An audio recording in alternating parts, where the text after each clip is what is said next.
নমস্কাৰ সকলোকে মোৰ নতুন এটি ভিডিঅ'লৈ আপোনালোক সকলোকে স্বাগতম জনাইছোঁ। আশা কৰিছোঁ আপোনালোক সকলো ভালে আছে, কুশলে আছে। আৰু মই দেখিছে আবেলি চোতালতে বহি আছোঁ আৰু ল'ৰাহঁত শুই আছে। আৰু চোতালতে বহি মই খাবলৈ লৈছোঁ একাপ ধুনীয়া চাহ। দেখিছে? আৰু চাহৰ লগত কি আছে জানে? চাহৰ লগত আছে পিঠা।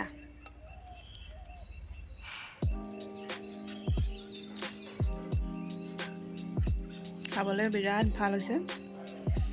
আৰু এইটো আচলতে ভাপত দিয়া পিঠা। মই কেনেকৈ বনালোঁ ভিডিঅ'টো আপোনালোকৰ লগতো শ্বেয়াৰ কৰিছোঁ। ভাল লাগিলে সকলোৱে মোৰ পেজখন এবাৰ ফ'ল' কৰি দিব। অতি কম সময়তে আৰু অতি সহজে বনাব পাৰি। মেক্সিমাম মানুহে জানেই বনাব, তথাপিও মইনো কেনেকৈ বনালোঁ সেইটো আপোনালোকৰ লগত শ্বেয়াৰ কৰিলোঁ। আৰু কি বস্তু মই ব্যৱহাৰ কৰিলোঁ পিঠাটো বনাবলৈ। বিশেষকৈ এটা বস্তু বিশেষ প্ৰয়োজন হয় পিঠাটো বনাবলৈ, আৰু সেই বস্তুটো মোৰ ওচৰত নাছিল। তাৰ সলনি মই কি বস্তু ব্যৱহাৰ কৰিলোঁ সেইটোও দেখাই আছোঁ। আৰু ভিডিঅ'টো স্ক্ৰিপ্ট নকৰাকৈ চাই থাকিব। মই পিঠা বনাবৰ কাৰণে লৈছোঁ একাপ পিঠাগুড়ি, একাপ চুজিৰ গুড়ি আৰু একাপ নাৰিকলৰ গুড়ি, শুকান নাৰিকলৰ গুড়ি লৈছোঁ। আপোনালোকৰ ওচৰত যদি নাই তেতিয়াহ'লে নহ'লেও কথা নাই, অকল পিঠাগুড়িয়ে বনাব পাৰি। মই এটা ডাঙৰ বাতি লৈ লৈছোঁ, তাতে গোটেইখিনি ধুনীয়াকৈ মিক্স কৰিছোঁ। আৰু চেনিটো আপোনালোকে যিমান পৰিমাণৰ খায় সিমান পৰিমাণৰ চেনি দিব পাৰে। মই মোৰ পৰিমাণ অনুযায়ী চেনিখিনি লৈ লৈছোঁ। আৰু লগতে অলপ দিছোঁ বেকিং পাউডাৰ।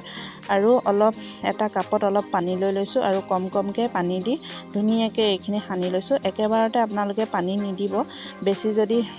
বেছিকৈ পানীখিনি দি দিলে মিশ্ৰণটো ঢিলা হ'লে পিঠাটো লাগি ধৰিব, আৰু পিঠাটো ফৰফৰীয়া নহ'ব, খাবলৈ বেয়া হ'ব।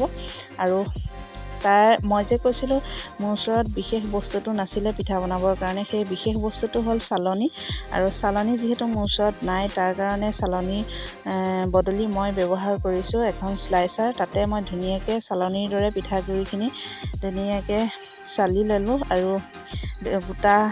গোটা হৈ থাকিলে পিঠাটো ভাল নহ'ব, গতিকে মই অলপ ধুনীয়াকৈ গোটা নথকাকৈ ধুনীয়াকৈ মই চালি ল'লোঁ স্লাইচাৰখনতে।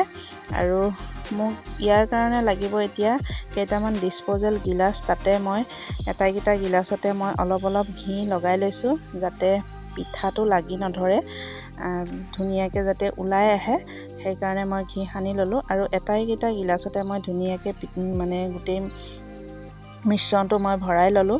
আৰু এয়া দেখিছে মোৰ ৰেডি হৈ গ'ল। আৰু মই এতিয়া এটা কুকাৰ গেছত পাতি দিছোঁ, আৰু কুকাৰত মই 3 কাপ পানী দিছোঁ। পানী দি মই ধুনীয়াকৈ কুকাৰৰ ঢাকনিখন লগাই দিছোঁ। অলপ সময় পানীটো গৰম হ'বলৈ দিলোঁ।